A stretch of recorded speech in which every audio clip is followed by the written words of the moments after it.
চলো আমরা শুরু special nursing care for lipid emulsion the solution is piggybacked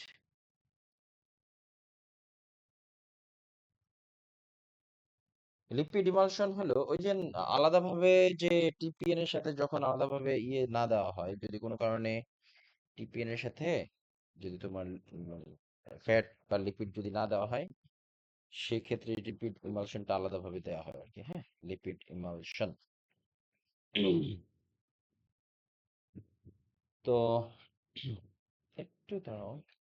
হ্যাঁ, network complications pneumothorax. ওকে,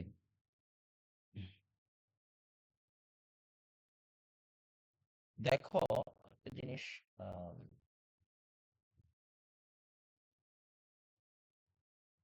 এই যে লিপিড ইমালশন এটা আলাদাভাবেও দেওয়া হয় আর কি। হ্যাঁ,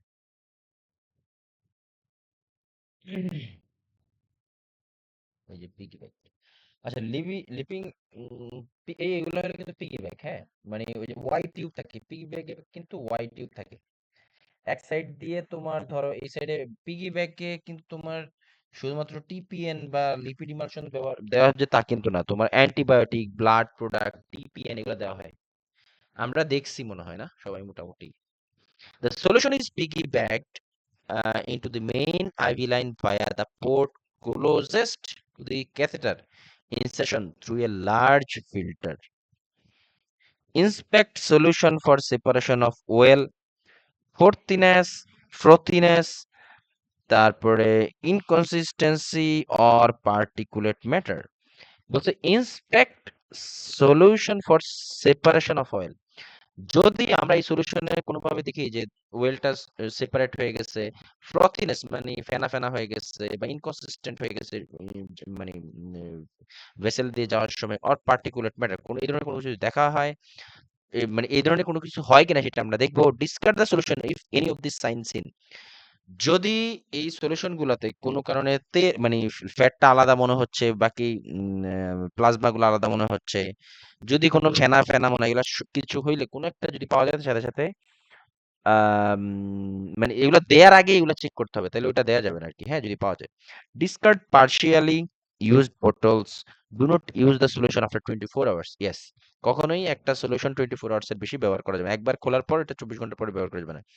Do not shade the bottle, which can cause aggregation of fat globules. এবারে আসে হলো peripheral parenteral nutrition used for short term when central line not available, similar to TPN except for lower concentration of glucose 5 to 20%. Main complications are phlebitis. Phlebitis কিন্তু main complication হয়। এই ছিল আমাদের মোটামুটি পড়া। আর আমরা অলরেডি অ্যাসিড বেস অলরেডি পড়ে ফেলছি, তো এখানে আসলে বলার তেমন কিছু নাই। এলে সবগুলো রেঞ্জ মেঞ্জ পারো তো তোমরা? বুঝলো তো এই রেঞ্জ কত আমাদের?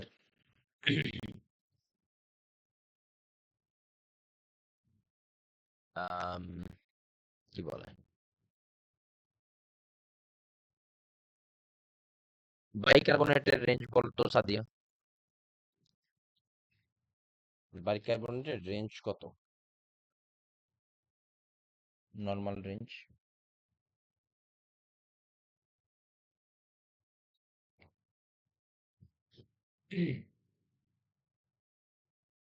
লাবণী,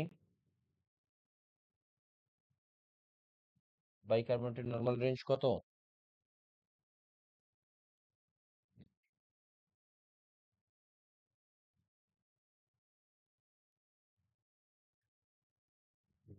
ইয়ে রুনা? 22 থেকে 26। হ্যাঁ, 22 থেকে 26, একটু লেট হয় বলতে। তো তারপরে আমরা পেজ নাম্বার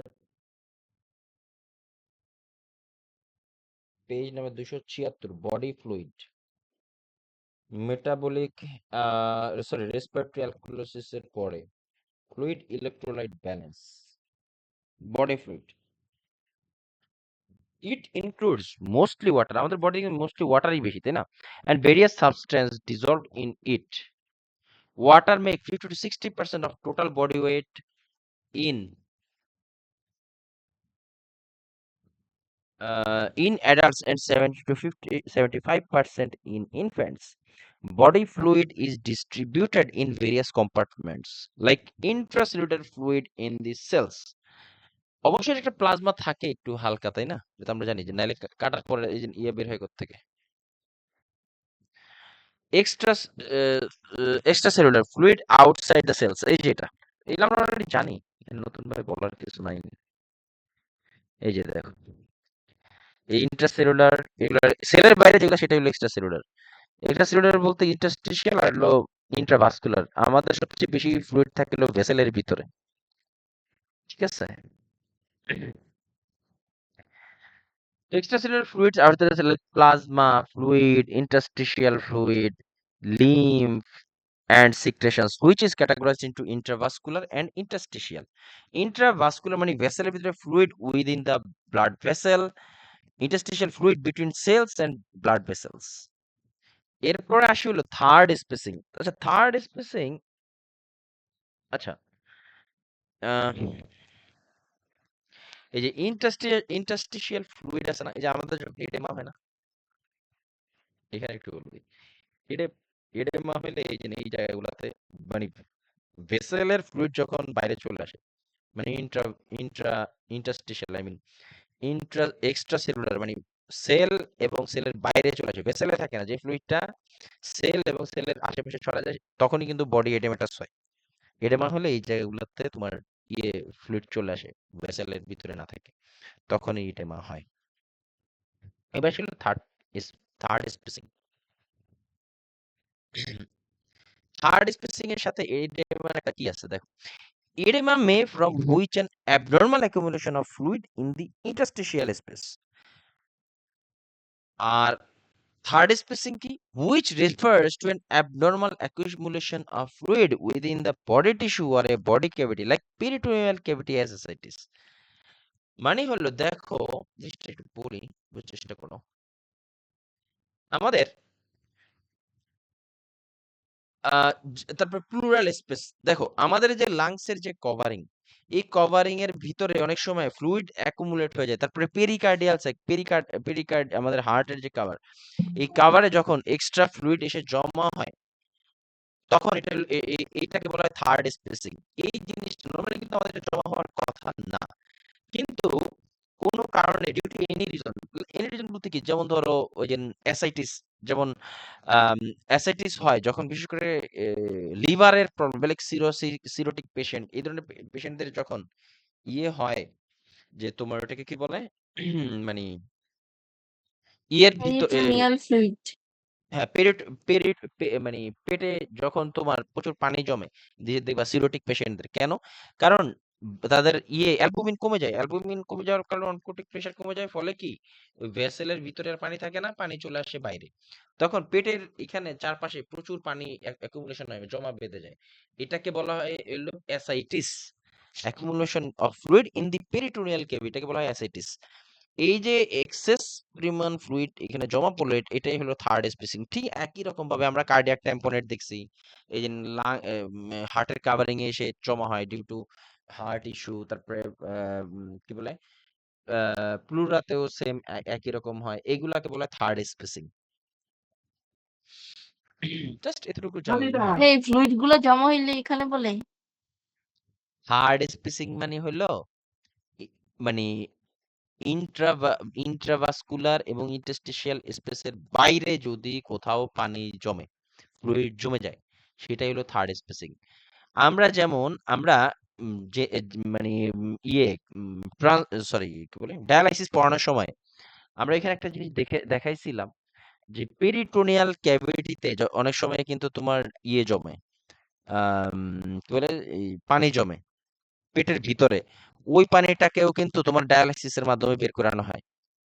আমরা কিন্তু তখন দেখাইছিলাম। এখানে পড়লে আরেকটা জিনিস বুঝতে পারবে যে third spacing after abdominal surgery like to occur after major abdominal surgery. Extensive postoperative third spacing can result in hypovolemia. Occurs within 24 to 72 hours after surgery, and it is related increased capillary permeability due to tissue trauma with loss of albumin into the interstitial tissue. Fluid replacement is critical in this phase to restore circulatory volume and prevent renal failure and shock. বিষয়টা হলো, দেখো এই যে দেখো এই ছবিটা দিকে আমাদের ইন্টেস্টাইনাল সার্জারিতে কোনো কারণে এটা যদি লিক করে, কোনো কারণে এই যে অ্যানাস্টোমোসিস যদি লিক করে, তখন এর ভিতর দিয়ে অনেক মানে ওয়েস্ট প্রোডাক্ট তো যায়, পানিও তো ইন্টেস্টাইনের ভিতর দিয়ে আসে, তাই না? এরপরে তো বিভিন্ন সাইড দিয়ে ওয়াটার স্টুল মিস্টুল তো কিভাবে হয় নালে কোনো কারণে যদি ধরো এই ইন্টেস্টাইনাল সার্জারিতে কোনো একটা অ্যানাস্টোমোসিস লিক করলো, লিক করে এই যে আমাদের ধরো এই যে পেটের ভিতরে তো অনেক জায়গা, ইন্টেস্টাইনের ভিতরে তো অনেক জায়গা, সরি ইন্টেস্টাইনের ভিতরে তো না, মানে ইন্টেস্টাইনের আশেপাশে তো পেরিটোনিয়াল ক্যাভিটির আশেপাশে ডায়াফ্রামের নিচে ডায়াফ্রাম মানে লাংস এবং অ্যাবডোমিনাল অর্গানগুলোকে, থোরাসিক না অ্যাবডোমিনাল অর্গানকে সেপারেট করে হলো পেরিটোনিয়াল একটা ওখানে কাভার আছে, মানে এটাকে আলাদা করে রাখা হলো ডায়াফ্রাম। ডায়াফ্রামের নিচে এই যে এইখানে অনেক খালি জায়গা থাকে, তোমরা গরু এইবার কোরবানিতে খেয়াল করছো কিনা জানি না, দেখা উচিত, অথবা আমরা ছেলেরা জি দেখছি ভাইয়া এটা, দেখছি। এখানে লাংসকে আলাদা করে রাখে এবং অ্যাবডোমিনাল অর্গানকে আলাদা করে। এইখানে শুধুমাত্র যে মানে ইন্টেস্টাইন থাকে তা না, ইন্টেস্টাইনের আশেপাশে অনেক জায়গা খালি থাকে, এই জায়গাগুলোতে এসে মূলত এই ফ্লুইড গুলা জমে, এগুলাই হলো থার্ড স্পেসিং। এই জায়গায় যখন ডিউ টু এনি রিজন এখানে যদি পানি পড়ে, এটাই হলো থার্ড স্পেসিং। হ্যাঁ, কেন জমে? ওই যেটা বললাম যে তোমার বিশেষ করে ট্রমা, তারপরে পোস্ট অপারেটিভলি এই ধরনের ইয়ে জমতে পারে, এবং এটা জমলে যেহেতু পানিটা আসে থেকে নিশ্চয়ই আমাদের বডি ফ্লুইড থেকে আসে, আর বডি ফ্লুইড যখন এইখানে এসে জমে যায়, মানে ভেসেলের ভিতরে থাকার কথা, ওই ফ্লুইড চলে আসছে বাইরে, তখন কি আমাদের ভলিউম কমে যাবে, হাইপোভলিউমিয়া হবে এবং শক হবে, এটাই হলো কারণ। আর আমরা অলরেডি জানি অসমোসিস, ডিফিউশন এগুলো তো আমরা বলি, এখানে আর তেমন কিছু না না বলি। আর অ্যালবুমিনের রোল তো আমরা অলরেডি জানি, তাই না?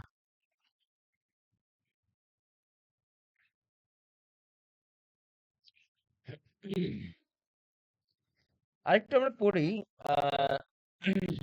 অসমোসিস সম্পর্কে একটা জিনিস, এগুলো আমরা যেহেতু ইউরিনারিতে পড়েছিলাম। বডি ফ্লুইড ট্রান্সপোর্ট, মানে বডি ফ্লুইড কিভাবে যায়। ডিফিউশন, ডিফিউশন মানে কি সেটা কথা, high concentration to low concentration area, মানে ব্যাপন, মানে বডির কোথাও, বডি ঘরের কোনো এক কোনায় যদি ইয়া রেখে দেয়, ওই স্প্রে হোল ঘরে যখন ছড়া যায়, এটা হলো ডিফিউশনের মাধ্যমে। আর অসমোসিস মানে কি হাই কনসেন্ট্রেশন টু, সরি, হ্যাঁ, high concentration to low concentration area, sorry কি বলতেছি, লো টু হাই কনসেন্ট্রেশন হলো অসমোসিস, আর ডিফিউশন হলো high to low. Diffusion movement of particles বা solute from an area of high concentration to an area of low concentration across a semi-permeable membrane. এরপর আসলে এই যে ডিফিউশন, দেখো এই হাই এই ছবিটা দিয়ে দেখাই, ধরো এই যে একটা, এটা একটা সেমি পারমানেন্ট মেমব্রেন, যেমন আমরা অভিস্রবণ পড়েছিলাম যে জলীয় দ্রবণে, জলীয় দ্রবণ না, ধরো তুমি একটা শুকনা একটা ইয়ে, কি বলে, আম, কিসমিস যদি পানিতে ভিজে রাখি পরে এটা ফুলে যায়, এটা কিভাবে একদম হুবহু হইলো এই ডিফিউশন প্রসেসে, সরি ওটা হলো অসমোসিস প্রসেসে, লো টু হাই ইয়েতে চলে যায়, অসমোসিক প্রসেস। এর এবং এই যে ইয়ে ঠিক একই রকম ভাবে আমাদের বডিতে, বিশেষ করে এটা বেশি কাজে লাগে হলো ডায়ালাইসিসে। মুভ তারপরে আসলে osmosis movement of water from area of lesser concentration of particles to one of greater concentration through a semi permeable membrane. এর পাশে হলো osmotic pressure, osmotic the force that control osmosis.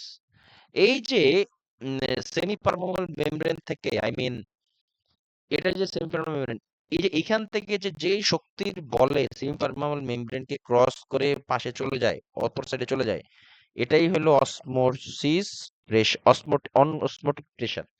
R oncotic প্রেসারটা কি? Oncotic প্রেসারটা হলো যে যে প্রেসারের মাধ্যমে বা যে শক্তির মাধ্যমে ভেসেলের ভিতরে বিশেষ করে অ্যালবুমিন, আমি যদি বলি বিশেষ করে অ্যালবুমিন, দাঁড়াও, অসমোটিক বললাম আমি, osmotic pressure versus oncotic. Osmotic pressure from electrolytes, albumin, etc.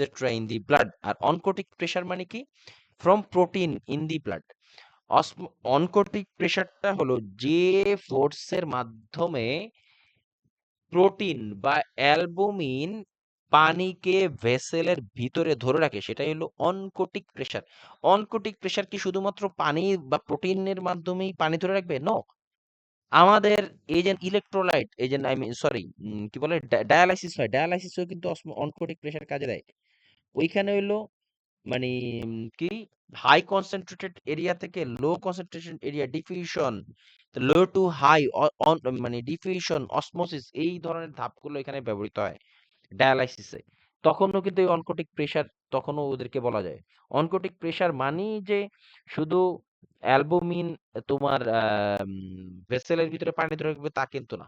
এটা একটা জাস্ট একটা উদাহরণ দিয়ে বোঝানো হয়। আর যেহেতু তোমার অ্যালবুমিন ইম্পর্টেন্ট একটা ফ্যাক্টর এনক্লেক্সের ক্ষেত্রে টু মেনটেইন দ্য বিপি, এই জন্য এটা বারবার রিপিট করা হয়। Albumin effect on blood pressure and urine output. Albumin যখন কমে যায় তখন অনকোটিক প্রেশারও কমে যায়। ফলে কি হয়? ব্লাড ভলিউমও কমে যায়, এটা অনেকবার বলছি। এবং ব্লাড ভলিউম কমে যাওয়া মানে কি? বিপি কম। আর বিপি কম মানে কি? অর্গানের দিকে ব্লাডটা চলে যাওয়ার ইয়েও কম, তাই না? সোজা কথা। তারপরে হলো অর্গান পারফিউশন। একটু দাঁড়াও।